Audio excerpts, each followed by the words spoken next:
Ladies and gentlemen, welcome to your daily dose of zombies news from the game and its community here on COD Zombies HQ. Thank you so much for tuning in today, where we've got a great show for you. From some map changes that have been discovered on Liberty Falls, brand new Easter eggs being discovered on Citadelle Des Morts with some insane requirements in order to achieve them, some massive issues affecting the most popular field upgrade in this game right now, and oh so much more. So let's kick things right off with our first story of the day. Let's work backwards here, starting with an issue that I saw a little bit of when this game originally launched, but since the release of Season 1 Reloaded, this has started to happen to a lot more players in zombies. It has to do with the Aether Shroud field upgrade, which is probably the most popular one to use in this game, where players are now reporting that in many instances it is no longer working for them in their own games. With zombies still trying to attack you like they normally would, even though you clearly have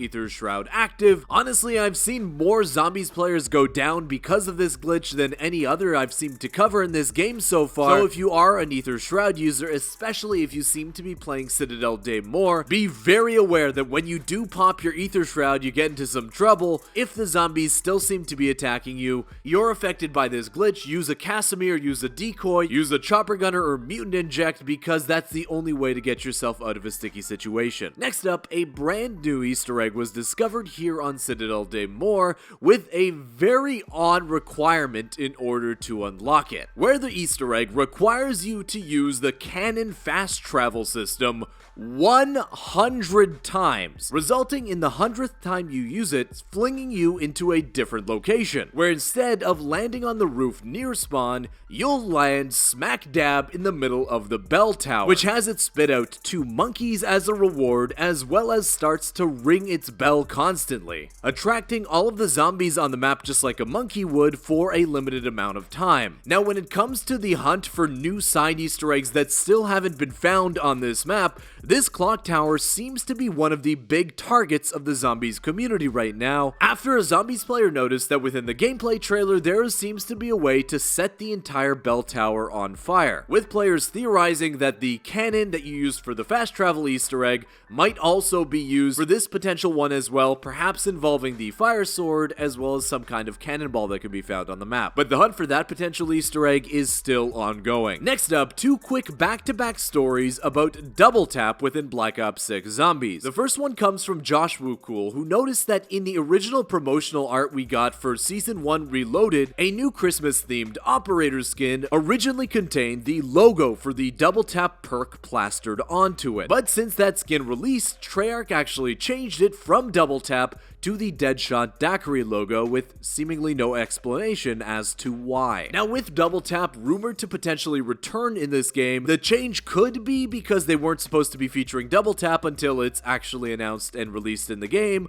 but we have seen double tap used in other bundles before, like in the iDead bundle. And interestingly, the other new DLC Zombies perk, which is likely to come to this game, Mule Kick, is still featured on this skin. Now, the other double tap related story is that players seem to have been able to mimic the effects of double tap in Citadelle Des Morts, where I've seen players able to effectively double tap the fire rate of their weapons like the ray gun as well as random ARs, essentially giving them the hyper fire mock-up augment for a potential Deadshot perk in this game, though it seems to be caused by using the ranged attack of the lightning sword and then switching back to your regular weapon, causing the game to mix up the 2 weapons' fire rates, essentially giving you double tap for your primary weapons.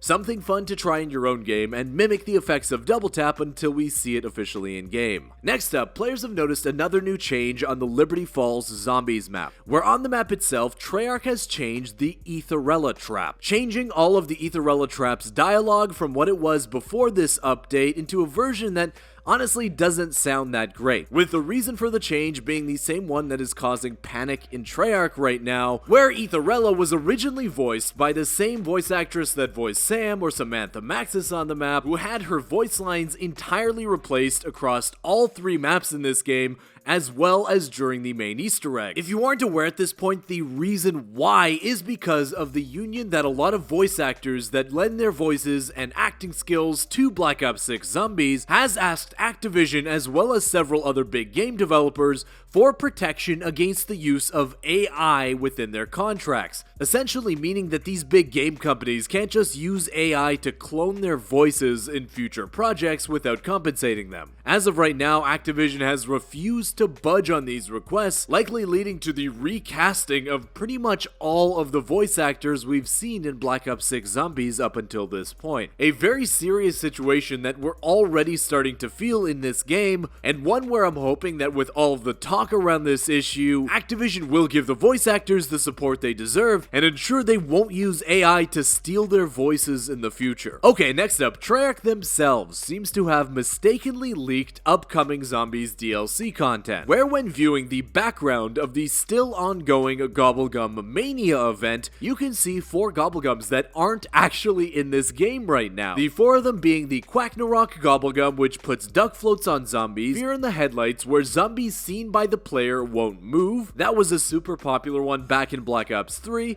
Aftertaste, where you can keep all your perks after being revived, and Head Drama, where any bullet that takes down a zombie will only do critical damage. Seems to be only a matter of time until these new Gobblegums are released, with leaks from the past suggesting that we're getting 3 major content updates for zombies per season, with the original season release, Season 1.5, and then Season 1.75, which we'll see very early on next year probably be the release date for these new Gobblegums. Next up, speaking of odd things discovered in background images within the Zombies mode, I saw this and I didn't believe it until I looked in my own game. Where, check this out, you might want to go full screen if you aren't already, by the way. What do you notice that is wrong in this picture? This is an in-game screenshot of the intel screen, where you can view and listen to all the intel you pick up throughout the 3 Zombies maps in this game right now. Well, if you don't see it, I don't blame you. Let me enhance the image quite a bit. Can you see it now? I'm enhancing it even more. Can you see it now? For some reason, there is a mouse cursor plastered right in the middle of this Intel background screen, where it seems like the developer at Treyarch who put this screen into the game just used a snapshot of whatever image they were trying to take a picture of, which captured their mouse and then just put it in the game. Just super weird, and just one of those little things that you don't really catch until, yeah, a lot of people start noticing it. Next up, I saw this and couldn't believe it, and it seems like a lot of players are trying to replicate what goes on here right now, where a player was able to spawn into the boss fight of Citadelle Des Morts and unintentionally one-shot the boss, take it down instantly. He was using the Mustang and Sally's with no Gobblegums, no AATs on his weapon, just 3 papped with legendary rarity, and when he shot the boss the first time, if you noticed, he did 1 million damage. Now, obviously, discovering how to do 1 million damage and instantly taking down the boss on this map would be a big help to everybody completing it, as well as for speedrunning, with efforts currently ongoing to try to replicate this consistently so we can do it in our games too. Well, that wraps up the news today, guys. If you enjoyed it, if you found it interesting, be sure to leave a thumbs up down below, subscribe to the channel if you haven't already, and I'll see you with another Zombies news update tomorrow. Peace.